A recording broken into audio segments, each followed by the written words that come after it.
welcome back to my YouTube channel. My name is Deepa from Designs by D, and I have another Scrappy Tails post for you today.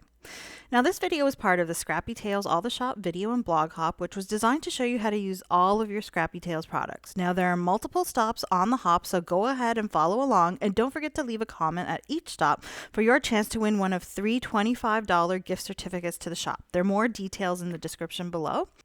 Now I'm going to be using the flower cover plate die along with portions of the slimline flower stand pop-up dies. Now this is what I'm going to be using. This is what makes the columns that creates the pop-up, and I'm going to be using it to create a shadow box.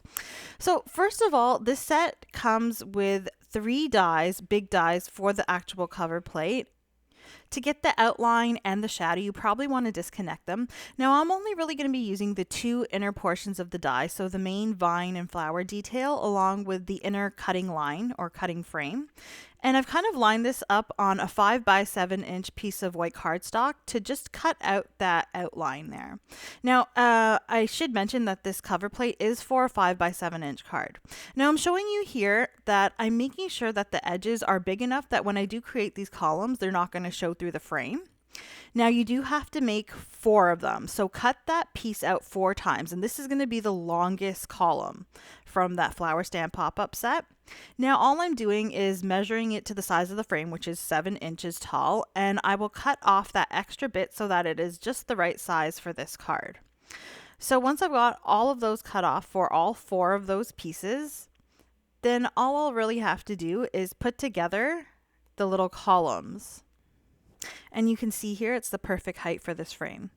So before I go ahead and put those columns together, what I want to do is cut out the main portion of the front, which is this beautiful flower frame. It looks really nice on this Sizzix Opulent Gold Mirror cardstock. And now the set also comes with all the little flowers. So all of those flowers will fill in all of the flowers that are on the frame. So I think there's about 11 flowers there. That's all you really need, but I cut out about 3 sets because I wanted to use some on the inside of my shadow box, so I have some extra. Now I created 2 sets as well because I did want to have 2 different colors here.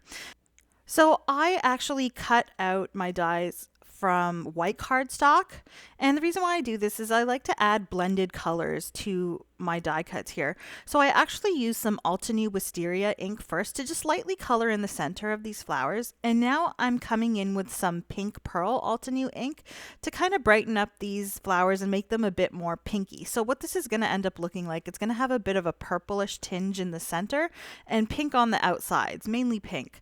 So this is what I find gives it more of a realistic look and a bit more of a vibrant color than just cutting it out of plain cardstock. But I mean, it's up to you which look you want to go for. So now I took the second set of flowers and I'm actually using some emerald ink here. Now the emerald ink in Altenew is very deep and vibrant. So what I did is I dab off whatever I have on my blending brush, and then I'd lightly brush in the flowers and ink up the flowers that way. Now the next thing I did was I added some Starlight ink, and the Starlight ink is a nice deep blue ink, and the blue and the green look really nice together. So my next step is to go ahead and pop out all those flowers, and then I have my vines here, and I'm just going to add some liquid glue to the back and attach it to my frame. Now you are going to have to kind of push the frame in a little bit to keep the shape, and you can basically match it up with that inner frame that you cut from the white cardstock. It should match up nicely. And once I've got that all down, all I have to do is add my flowers. Now I do want to mention, which I didn't mention before, is I've done this in a previous video where I always kind of cut out my little pieces or die cuts from white cardstock, and then I don't pop it out of the negative space. And that just makes it easier for me to ink blend it and add color on top of that white cardstock. You don't have to do it this way. You can do whichever way works for you. Maybe you want to pop them all out and stick it on some washi tape to add ink, or maybe you're just die cutting them out of a solid cardstock. Now for putting this frame together, I'm basically adding some small foam squares on the back of these flowers, and I'm alternating the color blue, pink, as I go around the frame. And I wasn't too careful to put them right on top of where they should go because I wanted that gold to kind of show through the flower and just kind of accent it a little bit.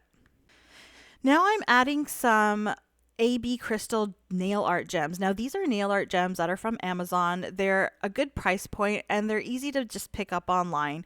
And I'm just adding all of this embellishment to the front of the frame first because it's going to be harder to do this after I put the box together. Now I also went ahead and created a second duplicate vine frame there, just like I had put on the white cardstock, except I didn't put it on a white backing. Now I'm going to go ahead and put together my columns. Now I've shown this in my previous video. It's pretty simple to do. You just fold along those embossing lines, add some adhesive to that last line there, and fold over the fifth line. So you end up with a four-sided long column. And you have 4 of those, so I did that for all 4. Now I've got the base of my shadow box card. So this is just a 5x7-inch piece of Sizzix Opulent Ivory glitter cardstock. And because it's glitter cardstock, to attach my columns, I'm attaching them butted up right against the very edge of the left and right side of this card. Now, because this is a glitter cardstock, it will not hold adhesive as well as it should. It's a little more textured, so you're going to have to use a pretty strong adhesive, and that's why I use some score pal tape there. And now I've got my second frame, all right? So I'm using those vines to actually create a bit more depth in the shadow box and have some of those vines kind of sticking into the center of the box. So I've added some more of that double-sided adhesive, couple strips along with some Tombow Mono Dot Runner. And now I'm kind of cutting up that frame and adding those little flowers and vines so that they kind of stick into the center. So when I do finally put this together, when I squeeze the box down, those are kind of move inward. So when you're doing this, you don't want to attach your vines so that they attach to both columns. Only attach them to one column. Otherwise, when you fold down your card, it's not going to fold and it's possibly just going to cause your flowers and vines to kind of arch upwards, and it's not going to sit flat in your envelope. So once I've attached all the pieces that I wanted, I'll take the last 2 columns and I will attach them, lining them up with the first column on either side of the card. And once this is done, you're going to see that you can attach the front frame and you can kind of flatten the card to make sure that it goes into your envelope, and once you take it out of the envelope, it's going to pop up and create a nice little shadow box. And I thought this idea was kind of cute and pretty ideal for Mother's Day, which is coming up. I just used a simple sentiment on my card, which is probably more to do with birthdays, but you can go ahead and stick a mom in the center. Maybe your shadow box card, you want to have it landscape instead of portrait like I have it. It's completely up to you, and you can totally tailor this to your needs. So now I'm just going to stick down the other side of that frame. So I did it one by one because I didn't want it to accidentally get stuck as I stuck down one side of the frame. And now that I've got it all nice and lined up, you can see that this opens nicely. So those little vines kind of move in and out as you open and close the box, or flatten and pull out the box. And now all that's left to do is to add a sentiment in here. And I'm also going to add a few more elements. So for my sentiment, I used the Spellbinders Botanical Crest Glimmer Kit here, and it's got this beautiful sentiment. I did actually want to use the sentiment from the Scrappy Tails cover plate die set, but it was a little too big and you wouldn't be able to see it through the vines in this card. So you can see that I foiled 2 pieces of cardstock here with the same sentiment. I did one in Spellbinders Matte Gold and the other one in Spellbinders, I think that's just pink foil. And I just wanted to see which one would work better.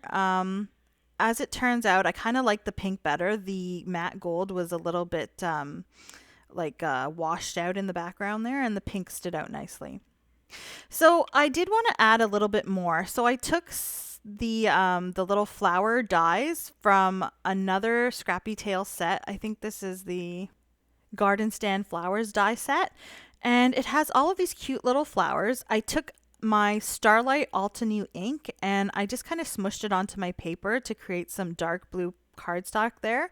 I cut all of those cute little flowers out, and I felt like the card was just very light colored and it needed a little bit of deepness. And I find that sometimes when you have these light colors that you're using, like I have the lighter green and the pink, which are nice and soft colors. The blue, I know it's a little bit more vibrant, but when you add like dark colors, like these cute little dark blue flowers that I'm adding here, it kind of helps the lighter color stand out a bit more. And I think this really nicely finished off the card. So as you can see, I'm adding some more of these little flowers into the center there just to kind of create a little frame or a little bit of interest around the sentiment. And the sentiment I did pop up with a foam square. So as long as your vines are sitting above that foam square, it's not going to interfere when you open and close it. And of course, to finish this off, I added some more of those AB crystal nail art gems. And this is the final product. So as you can see, the card folds down flat here. And I also just wanted to show you that it fits nicely into an envelope here. I pull that out right there. It fits perfectly. It's going to sit flat. It's going to go nicely through the mail. And I didn't use thick cardstock, especially for the top part of the shadow box. That way it's not going to create too much bulk when you put it in the mail. Now, I hope you guys like my video. Don't forget to give me a thumbs up and subscribe to my channel to see more inspiration. And go ahead and follow along the hop and leave comments everywhere. Have a great day, guys, and I hope you were inspired. Bye.